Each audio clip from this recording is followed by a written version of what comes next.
Dulu Izi, Mas Iqbal. Ustaz, kita mulai aja nggih.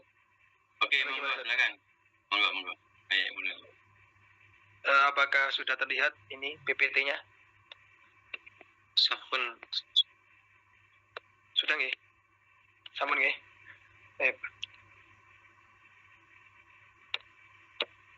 Bismillahirrahmanirrahim. Assalamualaikum warahmatullahi wabarakatuh. Alhamdulillah ala ihsani wa syukrun lahu ala taufiqihi wa amtinani. Asyhadu an la ilaha illallah wahdahu la syarika lahu ta'ziman lisya'ni wa asyhadu anna Muhammadan abduhu wa rasuluhu ad-da'i ila ridwani. Sallallahu ala nabiyina Muhammad wa ala alihi wa ashabihi wa ikhwani amma ba'd. Yang kami hormati Ustaz Dr. Muhammad Sohib dan juga rekan-rekan semuanya. Insyaallah pada kesempatan malam hari ini saya dan juga rekan saya Mbak Nur Muzdalifah akan menyampaikan berkaitan dengan kepastian dan kejelasan makna dalam ilmu qawaid tafsir atau biasanya disebutkan dengan wadihud dalalah dan mubhamud dalalah. Langsung saja, yaitu kita bacakan latar belakang ayat-ayat Al-Quran memiliki tingkat kejelasan makna yang berbeda-beda. Ada ayat yang maknanya sangat jelas, sehingga dapat dipahami secara langsung. Namun ada pula ayat yang maknanya masih samar atau tersembunyi, sehingga memerlukan penjelasan yang lebih lanjut. Dalam khazanah keilmuan Islam, khususnya dalam disiplin qawaid tafsir dan usul fiqh, para ulama telah melakukan klasifikasi atau pembagian terhadap lafaz-lafaz Al-Quran berdasarkan tingkat kejelasan dalalahnya. Pembagian ini secara garis besar terbagi menjadi dua kategori utama, yaitu yang pertama adalah wadihud dalalah atau lafaz yang jelas petunjuk maknanya. Pembagian yang kedua adalah mubhamud dalalah, lafaz yang belum jelas petunjuk maknanya, artinya masih perlu untuk memahaminya itu masih perlu alat-alat yang lain. Wadihud dalalah terbagi menjadi 4 kategori, yaitu dhahir, nas, mufassar, dan muhkam. Kemudian lawannya mubhamud dalalah terbagi menjadi 4 kategori juga. Khafi, yang mana ini lawan dari dhahir. Muskil, ini lawan dari nas. Mujmal, ini lawan dari mufassar. Dan mutasyabih, lawan dari muhkam. Kita masuk pembahasan yang pertama, yaitu klasifikasi yang pertama, dhahir dan juga khafi. Apa itu dhahir, apa itu khafi? Secara bahasa, dhahir adalah sesuatu yang jelas, nyata, dan tampak. Kebalikan dari suatu yang samar atau tersembunyi. Dalam firman-Nya, dhaharul fasadu fil barri wal bahr, telah nampak kerusakan di muka bumi dan juga di lautan, ya. Dhahir.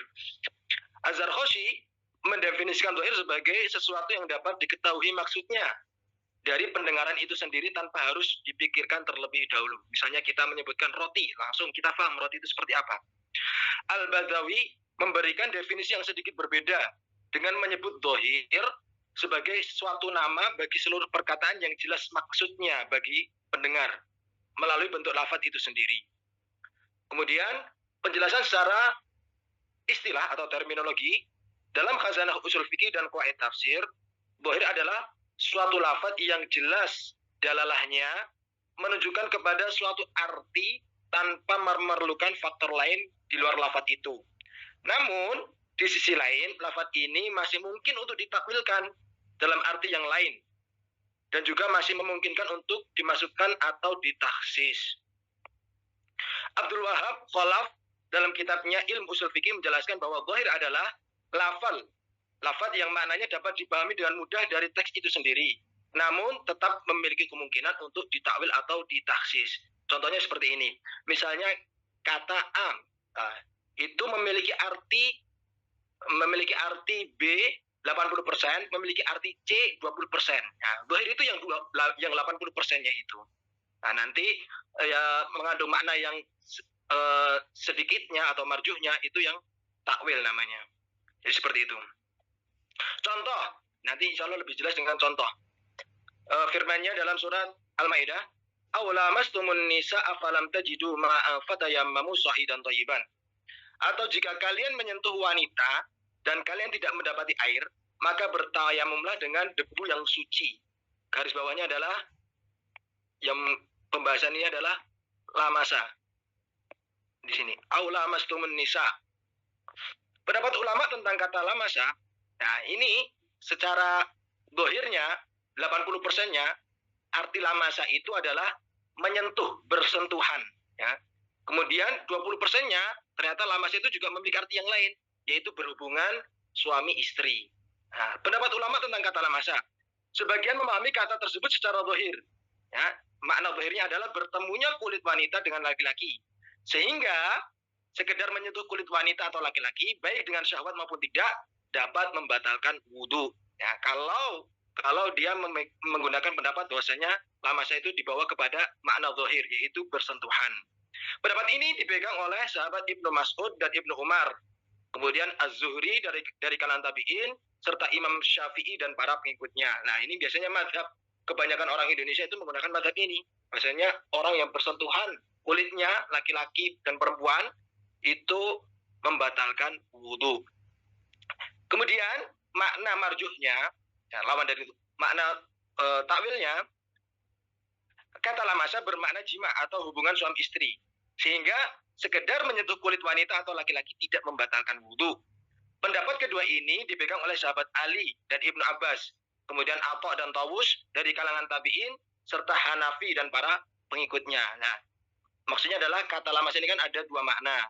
Makna yang zahir itu adalah bersentuhan, mana yang kuatnya itu bersentuhan. Kemudian makna yang marjuhnya, makna yang tidak kuat itu adalah hubungan suami istri. Kalau ulama yang memegang pendapat dibawa ke makna zahir, maka cukup bersentuhan itu membatalkan wudhu. Kalau ulama yang memegang pendapat bahwasanya ini ditakwil atau bukan dibawa ke makna zahir, dibawanya ke makna yang marjuh dengan dalil-dalil yang ada atau dengan qarinah. Istilahnya itu qarinah atau dalil-dalil yang ada. Perbedaan pendapat ini menunjukkan bahwa meskipun suatu lafaz memiliki makna zahir, tetapi makna tersebut masih memungkinkan untuk ditakwil apabila terhadap dalil-dalil pertimbangan yang lainnya. Ini garis besarnya di sini, atau yang perlu diperhatikan di sini, terdapat dalil atau pertimbangan yang lain. Karena dibawa ke makna takwil, lamasa ini dibawa ke makna takwil, dibawa ke makna hubungan suami istri. Kenapa? Karena ada hadis yang menyebutkan bahwasanya Rasulullah itu mencium istrinya sebelum berangkat sholat tanpa berwudu kembali. Nah, makanya dibawa ke makna takwil. Yang maksudnya lamasa itu bukan bersentuhan, maksudnya adalah hubungan suami istri, karena ada dalil yang lain bahwasanya Rasulullah itu mencium istrinya sebelum berangkat sholat dan beliau tidak wudu kembali. Jadi seperti itu. Itu pengertian tentang zahir. Kemudian zahir gabungannya dengan khafi. Ya, secara etimologi atau secara bahasa, khafi itu adalah tersembunyi, tidak tampak atau samar. Dalam pengertian bahasa, khafi mengacu pada suatu yang eksistensinya memang ada. Eksistensinya memang ada, tapi tidak mudah untuk dilihat atau diketahui karena berbagai faktor. Imam Al-Jurjani dalam At-Ta'rifat menjelaskan bahwa khafi adalah sesuatu yang tidak dapat diindra secara langsung, tetapi dapat dijangkau oleh akal melalui proses penalaran. Jadi tidak bisa dilihat secara mata, tapi harus digunakan dengan penalaran. Dalam kajian usul fikih, khafi sering digunakan untuk menunjukkan lafaz yang kejelasan maknanya tidak dapat dicapai hanya dengan memahami lafaz itu sendiri. Karena ada faktor-faktor tertentu yang menyebabkan maknanya menjadi tersembunyi. Sebagaimana dijelaskan oleh Aprilita Hajar dalam jurnalnya.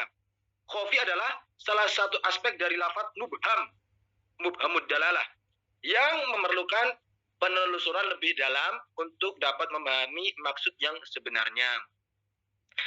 Secara terminologis atau secara istilah, khafi adalah lafaz yang dalalahnya tidak jelas karena adanya suatu faktor atau sebab yang menyebabkan makna yang dimaksud menjadi tersembunyi atau samar. Insya Allah nanti akan lebih jelas dengan contoh.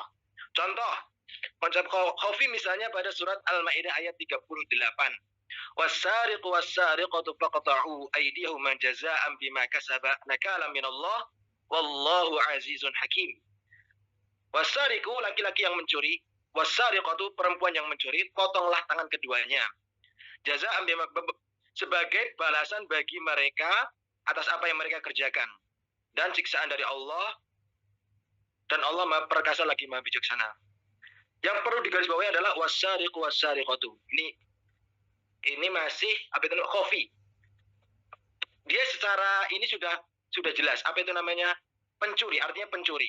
Cuman ketika ditelusuri lebih dalam, sebentar kita baca dulu ini ya. Kata asarik, pencuri secara bahasa memang berarti orang yang mengambil harta orang lain secara sembunyi-sembunyi. Namun, apakah semua bentuk pengambilan secara sembunyi-sembunyi tersebut termasuk dalam kategori pencurian yang diancam hukuman potongan tangan? Apakah nilai barang yang dicuri harus mencapai batasan tertentu agar hukum ini dapat diterapkan? Nah, pertanyaan-pertanyaan ini muncul karena makna dhahir dari kata asarik belum secara tegas menjelaskan batasan-batasan tersebut. Kemudian pembahasan berikutnya adalah aydiyahuma, ini juga masih khofi. Kata faqta'u aydiyahuma, potonglah tangan keduanya, juga mengandung unsur khofi. Apakah yang dimaksud dengan tangan di sini adalah seluruh tangan hingga pergelangan, ataukah hanya jari jemari, atau bahkan hingga siku? Apakah hukuman ini bersifat harfiah, maksudnya memotong secara fisik, atau dapat dimaknai secara majazi sebagai hukuman berat lainnya? Nah, perbedaan penafsiran terhadap ayat ini menunjukkan bahwa intinya di sini wasariqu wasariqatu. Ini kan pencuri. Nah, apakah korupsi, orang yang berkorupsi itu masuk dalam hukum ini? Apakah orang yang mengambil harta orang lain, kita mungkin tahu ya, maksudnya kuburan orang Cina itu biasanya harta-hartanya itu kan ikut dikubur, emasnya, peraknya itu ikut dikubur dengan jenazahnya. Nah, ketika ada orang yang mencuri emas dari jenazah tersebut, apakah termasuk dalam kategori pencuri di sini? Nah, itu kan masih perlu diteliti lagi batasan-batasannya. Makanya ini disebut dengan khofi, masih samar. Kaidah menyingkapi khofi.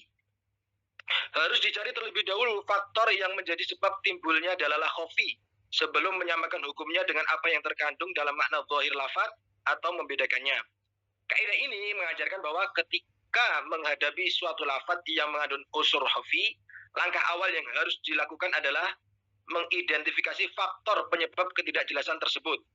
Apakah ketidakjelasan itu disebabkan oleh lafaz yang mustarak, memiliki banyak makna, atau karena konteks kalimat yang membingungkan, atau karena faktor lain seperti asbabun nuzul dan kondisi sosial budaya saat ayat diturunkan.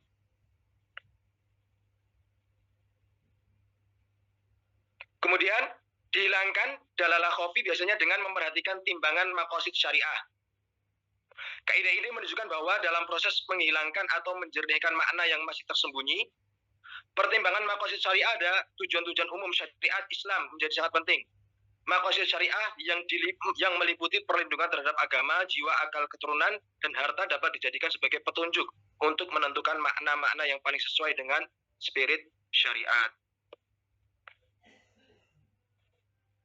Kemudian pembahasan berikutnya adalah nas dan muskil. Tadi pembahasan yang pertama dhahir dan khofi.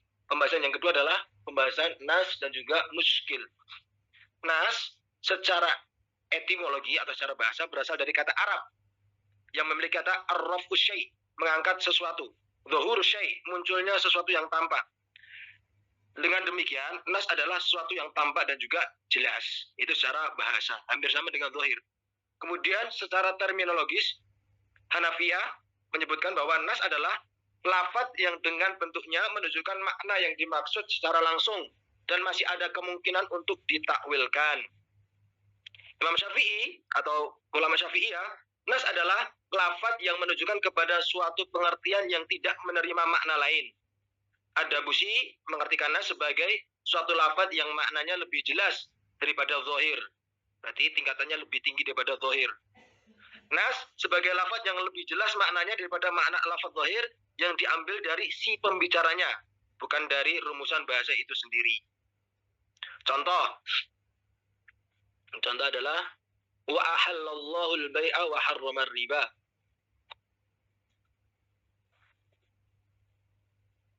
Sebentar. Allah menghalalkan jual beli dan mengharamkan riba. Ayat ini memiliki dalalah nas karena dengan tegas dan jelas menyatakan dua hal sekaligus, yaitu yang pertama kehalalan jual beli dan kedua keharaman riba. Jadi biasanya nas itu tentang hukum sesuatu. Nah, itu biasanya penyebutannya dengan nas. Kaidah tentang nas. Kaidah utama yang berlaku untuk ayat-ayat yang mengandung dalalah nas adalah bahwa setiap lafaz nas harus diamalkan menurut arti yang ditunjukinya oleh nas tersebut selama tidak ada dalil yang mentakwilkannya. Kaidah ini sejalan dengan kaidah yang berlaku untuk zahir, namun dengan penekanan yang lebih kuat karena nas memiliki tingkat kejelasan yang lebih tinggi. Apabila nas tersebut berupa lafaz mutlak, maka ia harus diamalkan atas kemutlakannya sampai ada dalil yang mentakkidkan. Apabila ia berupa lafaz am, maka ia harus diamalkan menurut keumumannya sampai ada dalil yang mentaksiskannya. Apabila tidak ada dalil yang mentakwil, mentakyid, mentaksiskan, maka makna tersebut harus diamalkan apa adanya. Keharusan untuk mengamalkan nas sesuai dengan makna yang ditujukannya ini didasarkan pada prinsip bahwa nas adalah bentuk penyampaian pesan yang paling jelas dan paling tegas, sehingga tidak boleh diabaikan tidak boleh diabaikan atau ditafsirkan secara sembarangan. Biasanya nas itu bentuknya nama, misalnya nama Nabi Adam, ada nama Nabi Nuh, Idris. Nah, itu harus sesuai dengan itu. Kita nggak boleh menyebutkan nama Nabi Nuh dengan selain Nuh. Jadi seperti itu. Kemudian ada juga bentuknya jumlahnya satu. Misalnya inna iddata syuhuri indallahi 12 syahra, ada 12 bulan. Nah, 12 bulan, nah, harus 12. Jadi seperti itu. Kemudian muskil secara etimologi atau secara bahasa berasal dari kata akar kata syakala yang berarti menyerupai atau mirip. Sesuatu yang muskil adalah sesuatu yang sulit dibedakan karena kemiripannya dengan hal lain. Muskil. Menurut Abdul Wahab Khalaf, muskil secara bahasa berarti sesuatu yang sukar dipahami karena adanya kesamaran. Biasanya orang-orang menyebutkan amrun muskilah, sukar, susah. Secara terminologi, muskil adalah lafaz yang dalalahnya tidak jelas karena adanya faktor-faktor tertentu yang menyebabkan maknanya menjadi rumit dan sulit dipahami. Faktor-faktor tersebut antara lain karena lafaznya mustarak, memiliki banyak makna, atau karena terjadi pertentangan antara dalil satu dengan dalil lainnya, atau karena dalil tersebut bertentangan dengan prinsip-prinsip dasar syariat yang telah disepakati. Abri Tahajar dalam penelitiannya menjelaskan bahwa muskil termasuk dalam kategori lafaz mubham, sehingga untuk dapat memahaminya diperlukan penelitian yang mendalam atau pendekatan yang komprehensif, harus diteliti, ditelaah. Di antara sebab-sebab muskil, yang pertama karena lafaznya mustarak, homonim, yaitu lafaz yang memiliki lebih dari satu makna, sehingga pembacanya bingung menentukan makna mana yang dimaksud oleh pembicara. Kedua, karena terjadi pertentangan ta'arud antara dua dalil yang seolah-olah sama kuat dan sama-sama sahih, sehingga menimbulkan kebingungan tentang dalil mana yang harus didahulukan. Ketiga, karena adanya nasakh, penghapusan hukum, di mana suatu ayat atau hadis telah dihapus ketetapan hukumnya oleh ayat atau hadis lain, tetapi redaksi yang menghapus belum diketahui secara jelas oleh pembaca. Keempat, karena dalil tersebut bertentangan dengan prinsip-prinsip dasar syariat yang telah disepakati oleh para ulama, sehingga diperlukan upaya untuk mengkompromikan atau mentakwilkan dalil-dalil tersebut.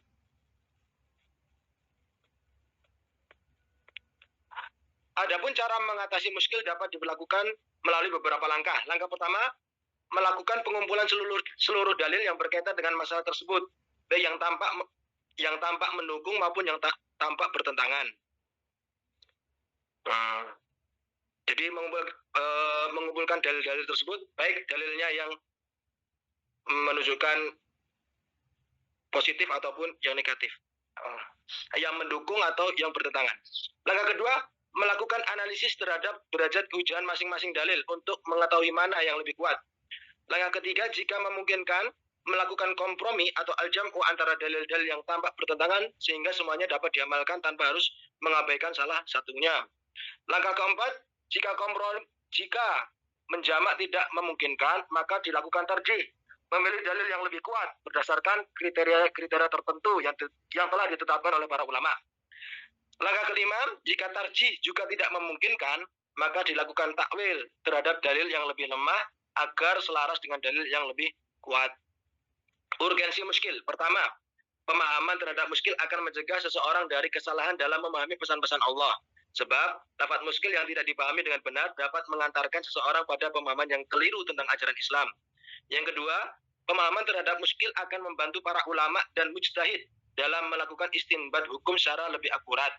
Ketiga, pemahaman terhadap muskil akan membuka pintu bagi upaya kompromi. Islam tidak terpecah karena perbedaan pemahaman yang sebenarnya dapat dipertemukan. Sebentar, ini muskil. Contoh muskil coba ini.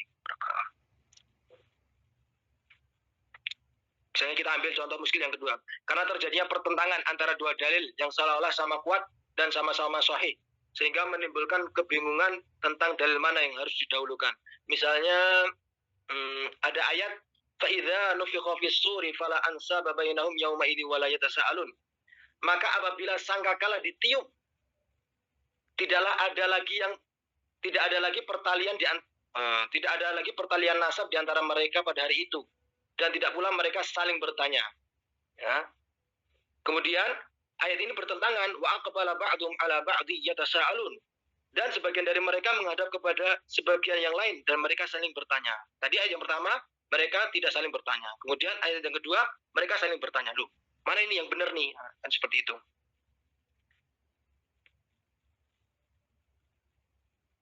Konteks yang pertama berbicara tentang huru-hara ketika terjadinya kehancuran dunia di akhir zaman, atau ketika sangkakala pertama ditiup. Jadi ketika sangkakala pertama ditiup, semua orang itu tidak saling bertanya. Kemudian wa aqbala ba'dhum 'ala ba'dhi yatasaalun.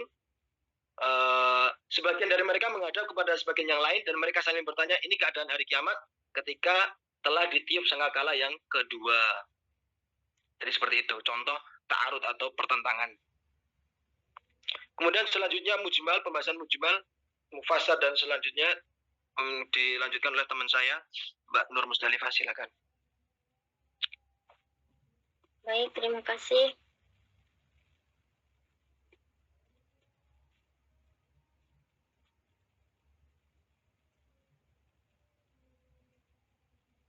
Mujmal.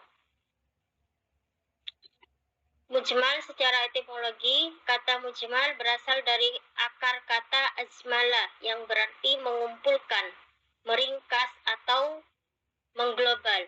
Sesuatu yang mujmal adalah sesuatu yang masih bersifat global dan ringkas, belum terperinci dan belum jelas. Dalam pengertian bahasa, mujmal mengacu pada ungkapan yang maknanya masih umum dan belum spesifik, sehingga memerlukan penjelasan lebih lanjut untuk dapat dipahami secara tepat. Sementara dalam terminologi usul fiqh, mujmal adalah lafaz yang belum jelas maknanya, serta tidak dapat dipahami dengan hanya semata-mata memahami dari teks yang ada, dan juga tidak ada faktor yang mampu menjelaskannya, baik dari indikasi lafal, qarinah, tafziyah maupun ihwal keadaan atau qarinah haliyah. Mujmal dapat terjadi karena beberapa sebab. Yang pertama, karena lafaz tersebut memang sengaja didesain secara global oleh syara untuk memberikan ruang bagi penjabaran lebih lanjut oleh Nabi Muhammad SAW atau oleh para mujtahid setelahnya. Yang kedua, karena lafaz tersebut memiliki cakupan makna yang sangat luas sehingga sulit untuk dipahami secara spesifik tanpa adanya penjelasan tambahan.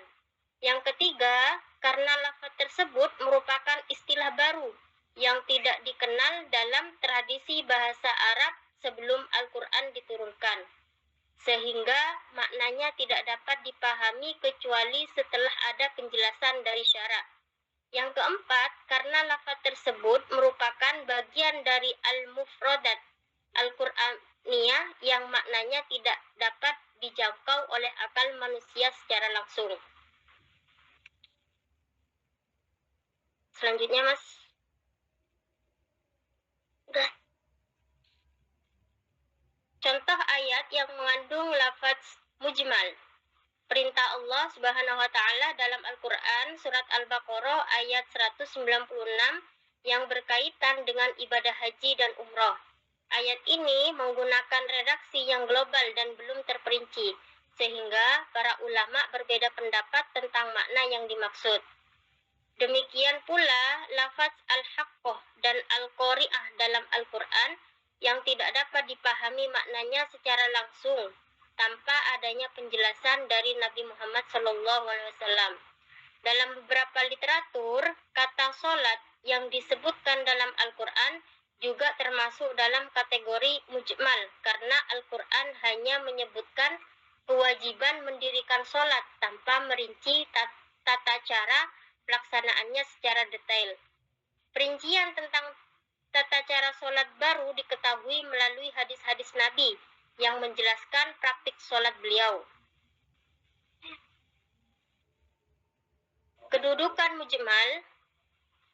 Kedudukan ayat mujmal dalam Al-Quran adalah bahwa ayat tersebut tidak dapat dijadikan sebagai dalil hukum yang mandiri sebelum ada penjelasan atau bayan yang datang dari sumber lain, baik dari Al-Quran sendiri, dari hadis Nabi maupun dari ijma ulama. Sebab makna yang terkandung di dalamnya masih terlalu global sehingga belum dapat dipastikan maksud yang sebenarnya. Para ulama usul fiqh sepakat bahwa mujmal termasuk dalam kategori lafaz mubham, sehingga untuk dapat mengamalkannya diperlukan adanya al-mubayyin atau penjelasan yang akan merincikan makna global tersebut menjadi makna yang lebih spesifik dan jelas. Kaidah mujmal. Kaidah utama yang berkaitan dengan ayat-ayat mujmal adalah setiap lafaz mujmal tidak boleh diamalkan sebelum ada penjelasan atau bayan yang datang dari syara. Kaidah ini didasarkan pada prinsip bahwa makna mujmal yang masih global belum dapat dipastikan maksudnya, sehingga mengamalkannya sebelum ada penjelasan dikhawatirkan akan melenceng dari apa yang dikehendaki oleh Allah Subhanahu wa taala. Para ulama mewajibkan untuk mencari al-mubayyin atau penjelasan terlebih dahulu, baik yang berasal dari Al-Qur'an sendiri, dari hadis Nabi maupun dari sumber-sumber syariat lainnya yang otoritatif. Sebagai contoh, perintah mendirikan sholat dalam Al-Quran yang masih bersifat mujmal tidak dapat dilaksanakan secara benar sebelum ada penjelasan dari Nabi tentang tata cara sholat. Penjelasan Nabi inilah yang kemudian menjadi al-mubayyin bagi mujmal Al-Quran. Mufassar. Secara etimologi, kata mufassar berasal dari akar kata fassaro yang berarti menjelaskan, merinci atau menguraikan. Sesuatu yang mufassar adalah sesuatu yang telah dijelaskan dan dirinci sehingga tidak ada lagi keraguan tentang maknanya. Dalam bahasa Arab, at-tafsir berarti al-idah wal al-bayan atau penjelasan dan penguraian. Sementara secara terminologi dalam usul fiqh, mufassar adalah lafal atau kalimat yang menunjukkan suatu hukum dengan dolalah yang jelas, tanpa menerima kemungkinan penakwilan dan pertahsisan atau penghususan, tetapi dapat menerima nasakh atau penghapusan pada masa kerasulan. Definisi ini menunjukkan bahwa mufassar berada pada tingkat kejelasan yang lebih tinggi daripada nas dan zahir. Lafaz mufassar tidak dapat ditakwil atau ditahsis. Artinya, maknanya sudah final dan tidak dapat digeser atau dibatasi dengan dalil lain. Namun, masih ada kemungkinan untuk dinasah, yaitu dihapus ketetapan hukumnya oleh dalil lain yang datang kemudian pada masa Rasulullah masih hidup. Jenis mufassar. Ulama mazhab Hanafi membagi mufassar atas dua bentuk, yaitu mufassar ibtidai dan mufassar bighair ibtidai. Mufassar ibtidai adalah lafaz mufassar yang kejelasannya diperoleh secara langsung dari redaksi lafaz itu sendiri tanpa memerlukan penjelasan dari luar.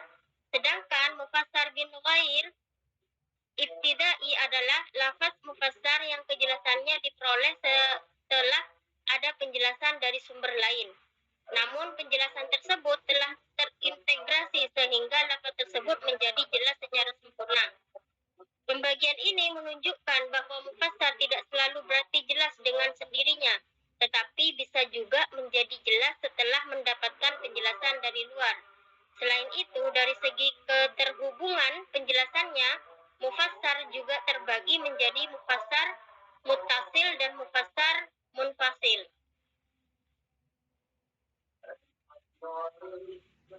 Pembagian lain mufassar.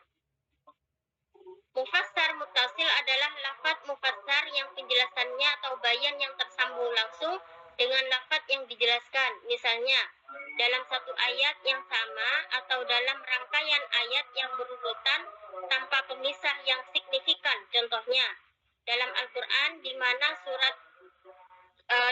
suatu ayat menyebutkan suatu perintah secara global, kemudian ayat berikutnya langsung merincikan perintah tersebut.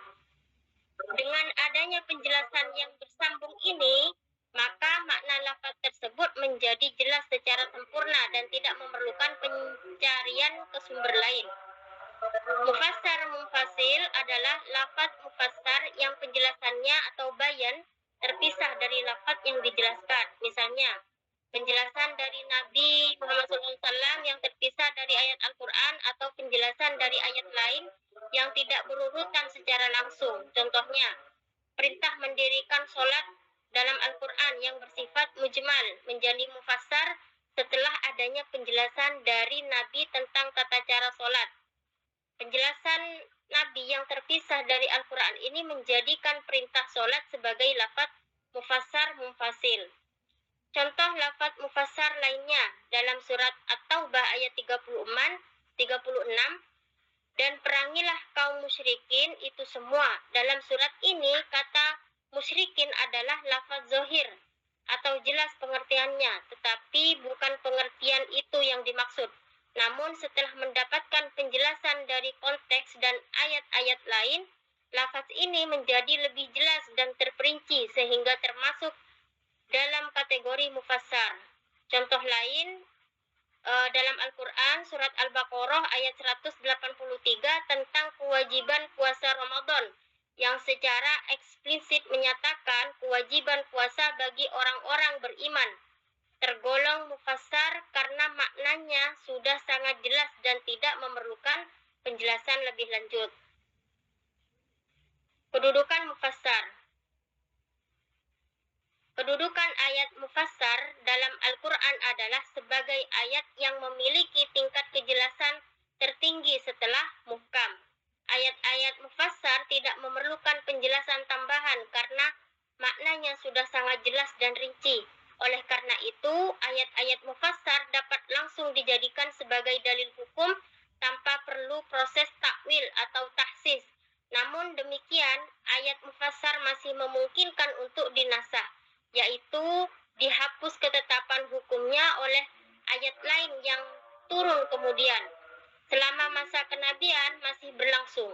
Setelah Rasulullah wafat, tidak ada lagi nasah karena wahyu telah berhenti. Menafsirkan ayat mufassar pada dasarnya tidak memerlukan upaya yang rumit karena maknanya sudah sangat jelas. Namun, para ulama tetap melakukan penafsiran terhadap ayat-ayat mufassar untuk menggali pesan-pesan yang lebih dalam, baik dari sisi bahasa maupun dari sisi konteks dan hikmah di baliknya.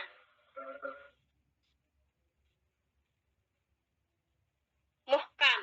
Secara etimologi, kata muhkam berasal dari akar kata iqamah yang berarti mengokohkan, menyempurnakan, menetapkan dengan seksama atau mencegah.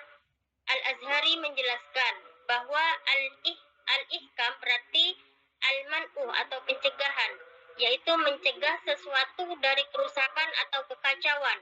Sementara itu, Ibnu Faris menjelaskan bahwa al-hakam berarti al-man'u atau pencegahan dan al-qadha atau penetapan. Dari akar kata ini, muhkam dapat dipahami sebagai sesuatu yang kokoh, sempurna dan tidak dapat diganggu-gugat. Dalam pengertian bahasa, muhkam adalah sesuatu yang telah sempurna dan tidak mengandung kecacatan atau kerusakan. Secara terminologis, para ulama mendefinisikan muhkam sebagai ayat-ayat Al-Quran yang maknanya jelas, tegas, dan tidak mengandung kemungkinan makna lain. Ibnu Katsir rahimahullah memberikan penjelasan yang sangat baik tentang muhkam. Beliau berkata, Allah Ta'ala mengabarkan bahwa di dalam Al-Quran terdapat ayat-ayat muhkamat yang merupakan induk Al-Quran, yaitu ayat-ayat yang jelas maknanya, tidak tersembunyi pada semua orang.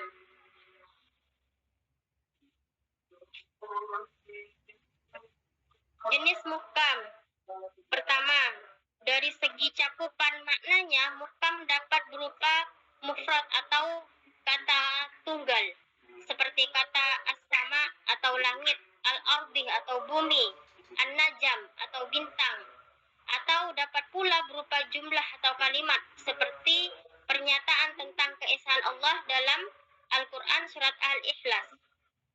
Kedua, dari segi objek yang dijelaskan, muhkam dapat berupa ayat-ayat yang berbicara tentang akidah, seperti ayat-ayat tentang keesaan Allah dan kenabian, atau ayat-ayat yang berbicara tentang hukum-hukum yang bersifat pasti, seperti kewajiban sholat, zakat, puasa, dan haji, atau ayat-ayat yang berbicara tentang kisah-kisah umat terdahulu yang sudah jelas maknanya.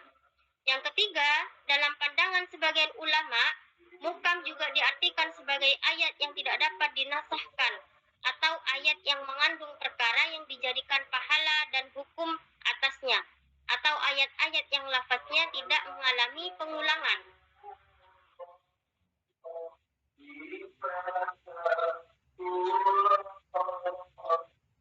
Kedudukan muhkam. Kedudukan ayat muhkam dalam Al-Quran sangat istimewa, karena ayat-ayat inilah yang menjadi induk atau ummul Alkitab dan rujukan ulama dalam memahami ayat-ayat lain. Allah berfirman dalam surat Al-Imran ayat 7, Dialah Allah yang telah menurunkan kepadamu kitab, darinya adalah ayat-ayat yang muhkam, yang mereka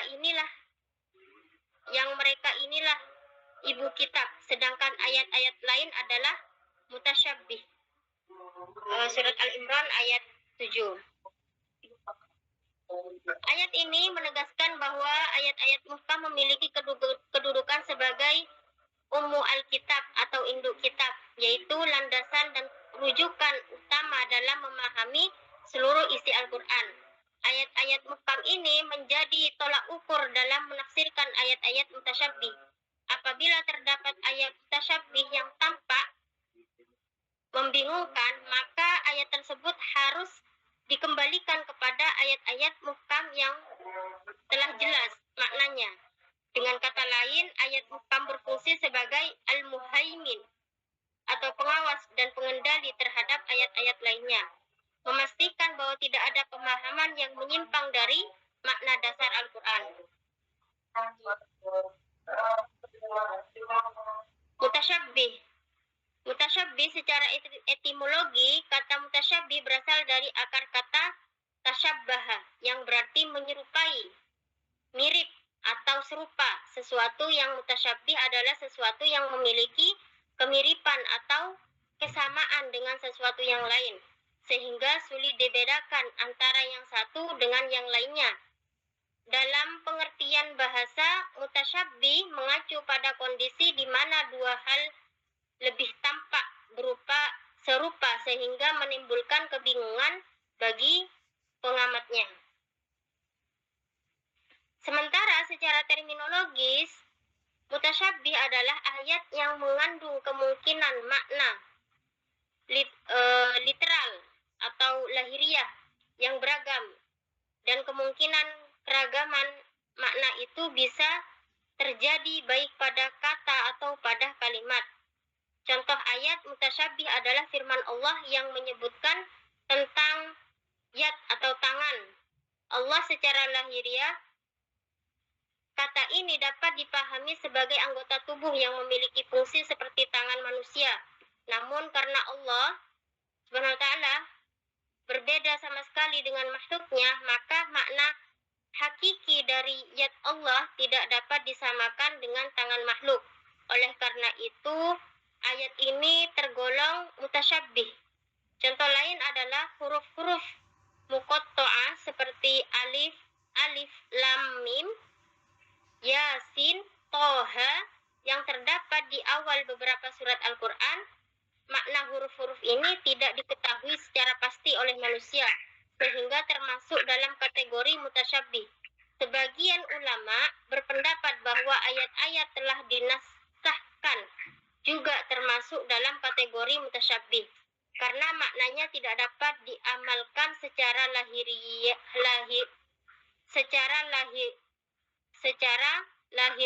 lahiriah tanpa mengetahui ayat yang menghapusnya. Jenis mutasyabbih.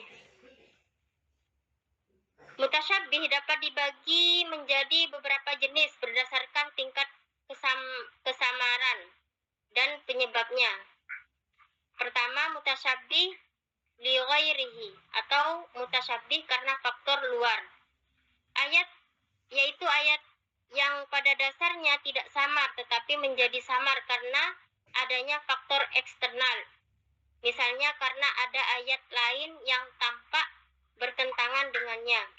Kedua, mutasyabbih li zatihi atau mutasyabbih karena dirinya sendiri, yaitu ayat yang secara inheren memang mengandung kesamaran karena lafaznya memiliki banyak kemungkinan makna atau karena membicarakan hal-hal yang bersifat metafisik yang sulit dijangkau oleh akal manusia. Ketiga, dari segi subjek pembicaraannya, mutasyabbih dapat berupa ayat-ayat yang berbicara tentang sifat-sifat Allah seperti yad, wajh, istiwa, ayat-ayat tentang hari kiamat dan kejadian-kejadian, ayat-ayat tentang huruf-huruf muqatta'ah di awal surat, serta ayat-ayat lahiriahnya tanpa bertentangan dengan ayat-ayat lainnya. Selanjutnya,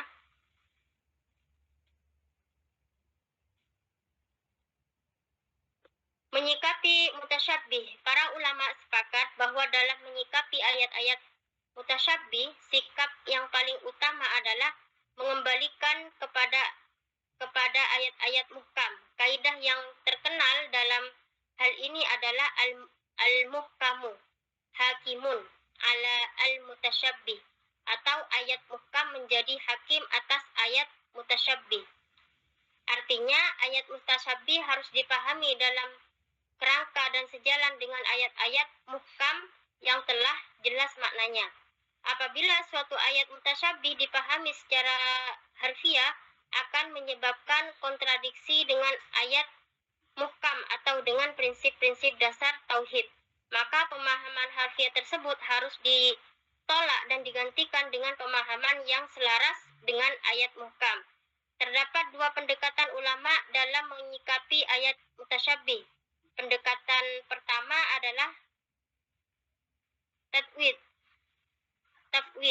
yaitu menyerahkan makna hakiki ayat mutasyabbih kepada Allah Subhanahu wa taala tanpa berusaha mentakwilnya secara berlebihan. Pendekatan kedua adalah takwil, yaitu berusaha memahami ayat mutasyabbih dengan cara menafsirkannya secara majazi atau kiasan yang selaras dengan ayat-ayat muhkam dan tidak bertentangan dengan prinsip-prinsip dasar syariat. Kedua, pendekatan ini memiliki landasan yang kuat dalam tradisi keilmuan Islam dan masing-masing memiliki argumentasi sendiri.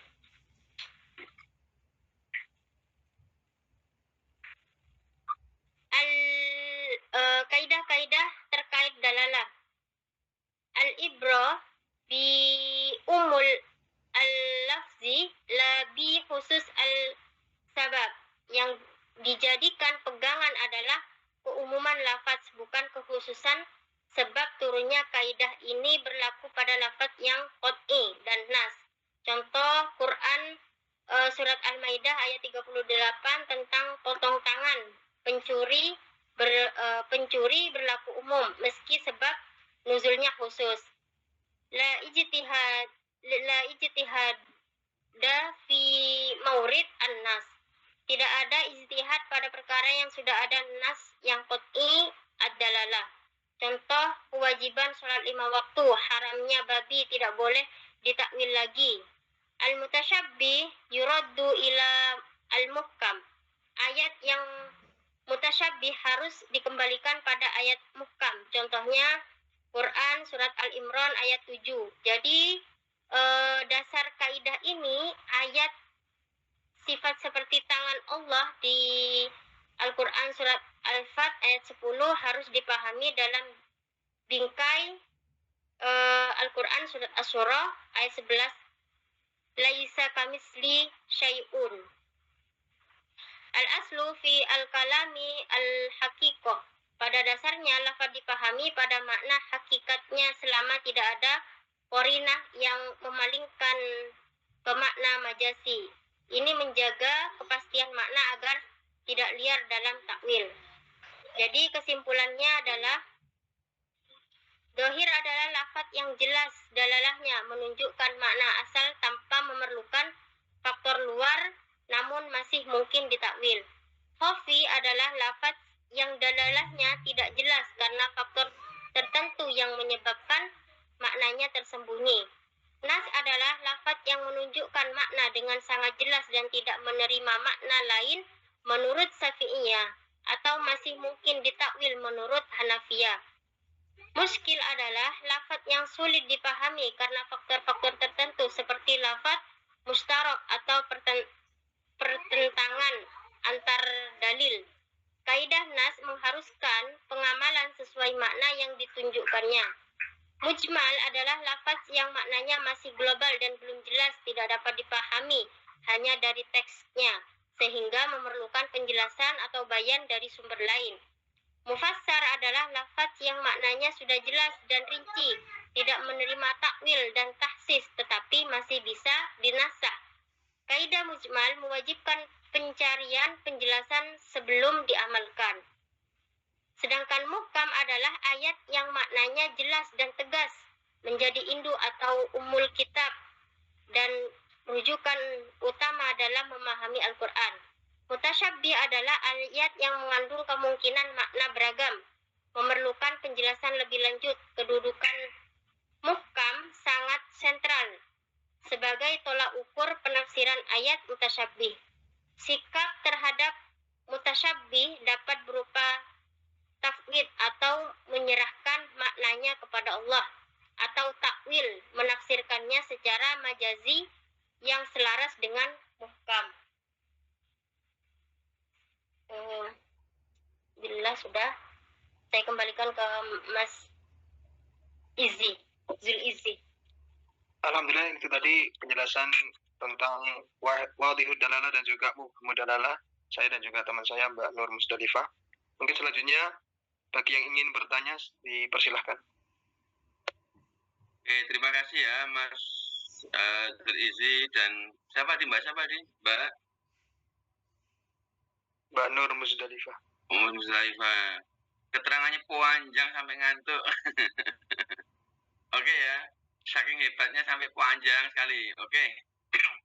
Mas Iqbal mana Mas Iqbal? Hadir Ustaz. Mas Iqbal kayaknya terlalu panjang ya. Kasihan teman-teman itu kayaknya. Yes. Temanya terlalu panjang, ya. Dilihat mestinya enggak panjang itu, tapi kok panjang jangan. Itu kan kalau di buku itu kan ada beberapa masalah pokok usul fikih ya dalam nusus Al-Quran, di antaranya qot'i, doni gitu kan. Nah, yang dibahas hari ini itu luas sekali. Nggak apa-apa sih, cuma kasihan teman-teman panjang. Nah, itu kalau biasanya kalau kita di standar belajar ulumul Quran untuk yang masih pemula atau yang biar untuk mengawali dulu itu setidaknya yang tadi ada nas, ada zahir, ada muawwal itu biasanya masuk di kajian mantuk dan mafhum ya, itu kan. Lalu kemudian bisa dimasukkan pada muhkam dan mutasyabih. Oke, enggak apa-apa. Saya pikir tadi sudah dijelaskan panjang ya. Silakan kalau mau tanya, monggo silakan.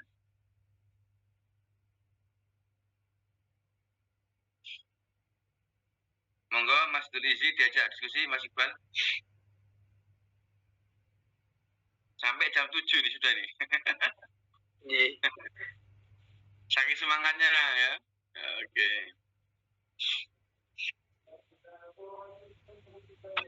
Oke ya, karena kalau belum ada yang tanya, saya mencoba untuk nambah sedikit lah, biar tidak bingung ya. Tadi itu mestinya kalau ingin diringkas itu kajian tadi nas, zahir, nah, itu bisa dimasukkan pada kajian mantuk dan mafhum ya. Nah, biasanya kalau kita di kitab kitab Ulumul Quran itu miliknya Syekh Manul Qattan itu nanti ada mantuk dan mafhum. Lah di dalamnya nanti mantuk itu ada mantuk yang berupa nas, ada yang zahir, ada yang muawwal. Mantuk itu apa? Mantuk adalah sesuatu yang ditunjukkan oleh lafaz pada saat diucapkannya. Saya ulangi ya. Mantuk itu adalah lafaz mantuk adalah sesuatu yang ditunjukkan oleh lafaz pada saat diucapkannya, yakni bahwa penunjukan makna berdasarkan materi huruf-huruf yang diucapkan. Itu mantuk ya. Nah, kemudian mantuk itu juga ada yang berupa nas, ada yang zahir, ada yang muawwal. Apa maksudnya? Mantuk nas adalah lafaz yang bentuknya sendiri. Saya ulangi, nas adalah lafaz yang bentuknya sendiri telah dapat menunjukkan makna yang dimaksud secara tegas atau sharih. Tidak mengandung kemungkinan makna lain. Contohnya, fasiyamu salasati ayyamin fil haji wa sab'atin idza raja'tum tilka asyaratun kamilatun. Ya artinya maka wajib berpuasa 3 hari dalam masa haji dan 7 hari ketika kamu telah pulang kembali, itulah 10 hari yang sempurna. Lah, penyebutan kata asyaratun kamilatun atau penyebutan kata 10 dengan kata sempurna ay asyaratil ka asyaratun kamilatun itu telah mematahkan kemungkinan 10 ini diartikan lain secara majas. Nah, inilah yang dimaksud dengan nas. Nyambung ya? Teman-teman nyambung ya? Dengar ya? Yes, jadi kajian tadi itu enggak apa-apa, luas enggak apa-apa, tapi ini bisa dimasukkan dalam kajian mantuk dan mafhum. Jadi mantuk itu sesuatu yang ditunjukkan oleh lafaz pada saat diucapkan, yakni bahwa penunjukan makna berdasarkan materi huruf-huruf yang diucapkan. Lah mantuk itu bisa berupa nas, ada zahir, ada muawwal. Yang nas itu apa? Nas adalah lafaz yang bentuknya sendiri telah dapat menunjukkan makna yang dimaksud secara tegas atau sharih. Maksudnya apa? Tidak mengandung kemungkinan makna lain. Contoh malu, kata asyaratun kamilatun, 10 yang sempurna. Nah, di Quran itu ada kata-kata asyaratun kamilatun. Ay fasyamu salasati ayyamin fil haji wa sab'atin idza raja'tum tilka asyaratun kamilah. Lah, penyebutan kata asyaratun kamilatun atau 10 dengan kata sempurna ya telah mematahkan kemungkinan 10 ini diartikan lain secara majas. Artinya ya gak mungkin makna lain, 10 ya 10. Nah, gitu. Itu nas ya. Kalau yang zohir adalah lafaz yang menunjukkan sesuatu makna yang segera dipahami ketika ia diucapkan, tetapi disertai kemungkinan makna lain yang lemah. Saya ulangi, zohir itu lafaz yang menunjukkan sesuatu makna yang segera dipahami ketika ia diucapkan. Jadi ketika diucapkan itu sudah bisa dipahami ya, tetapi disertai kemungkinan makna lain yang lemah. Contohnya apa di sini? Famanitturra ghaira baghin wala adil. Maka barang siapa yang berada dalam kondisi darurat, maka tidak mengapa selama tidak berlebihan dan melampaui batas. Lah, lafaz bagh malu ghairu baghin, lafaz al-bagh digunakan untuk makna al-jahil. Maksudnya apa? Bodoh atau tidak tahu yang pertama. Dan az-zalim. Jadi di Quran ada famanit turra ghairu baghin wala adil. Baghin itu al-bagh itu digunakan untuk untuk makna ya. Yang pertama al-jahil, bodoh atau tidak mengetahui atau tidak tahu. Yang kedua az-zalim, melampaui batas. Tetapi pemakaian untuk makna kedua ini lebih tegas dan populer, sehingga makna inilah yang kuat atau rojeh. Sedang makna yang pertama, yaitu al-jahil, ini marjo. Ya. Nah, ini bagian dari apa? Keterangan tadi. Kemudian yang mu'awwal itu adalah lafaz yang diartikan dengan makna marjuh karena ada suatu dalil yang menghalangi pemaknaan dari makna yang rojeh. Gini jadi, kita kan di Quran ada ayat wafid lahuma janahaz zulli minar rahmah. Lafaz janahaz zulli diartikan dengan tunduk, tawaduk, dan bergaul secara baik dengan kedua orang tua. Tidak diartikan sayap. Nah, gitu kan? Karena mustahil manusia mempunyai sayap. Jadi, mu'awwal itu lafaz yang diartikan dengan makna yang marjuh. Nggak makna aslinya, gitu kan? Janahadzul itu kan mestinya sayap, ya, mestinya kan? Nah, tapi kan masuk manusia bersayap. Nah, sehingga mu'awwal itu lafaz yang diartikan dengan makna marjuh karena ada sesuatu dalil yang menghalangi pemaknanya dari makna yang rojeh. Sehingga di dalam Al-Quran ada ayat wafid lahuma janahaz zulli. Lah janah itu kan mestinya suwiwi ya, sayap ya.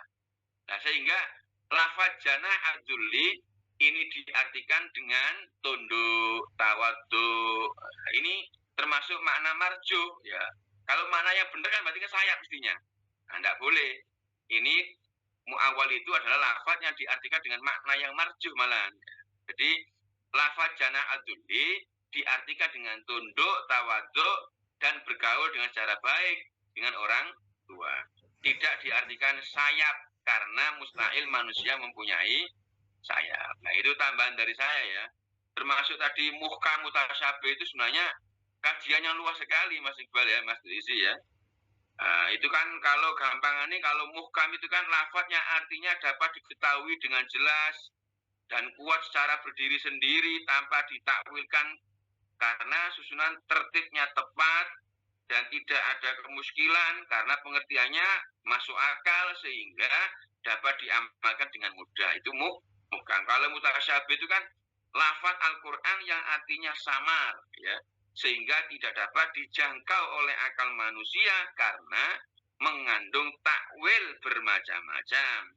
Tidak dapat berdiri sendiri karena susunan tertibnya kurang tepat sehingga menimbulkan kesulitan, sehingga cukup diyakini adanya saja dan tidak perlu diamalkan karena apa? Ya ini memang butuh penjelasan. Saya pikir itu tambahan dari saya. Jika dilanjut ditanya ya monggo, sudah jam 7 lebih.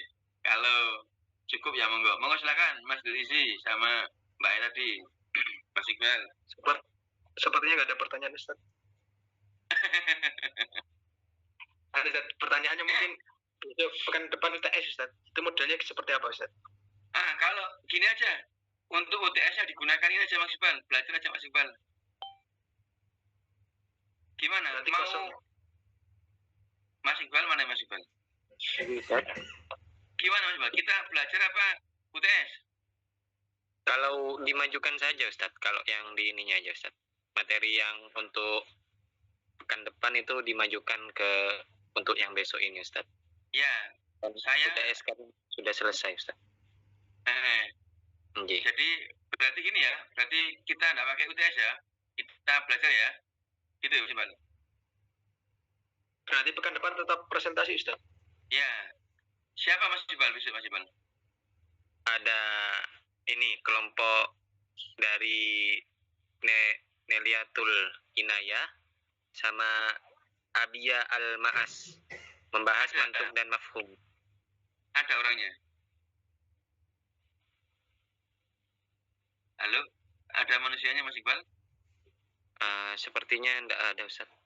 Oh, enggak ada. Nggih. Terus gimana solusinya? Tapi tadi sempat dari kelompoknya sudah ada yang konfirmasi ke saya. Insya Allah pekan depan siap presentasi gitu. Tapi ada satu yang tidak bisa hadir gitu Ustaz.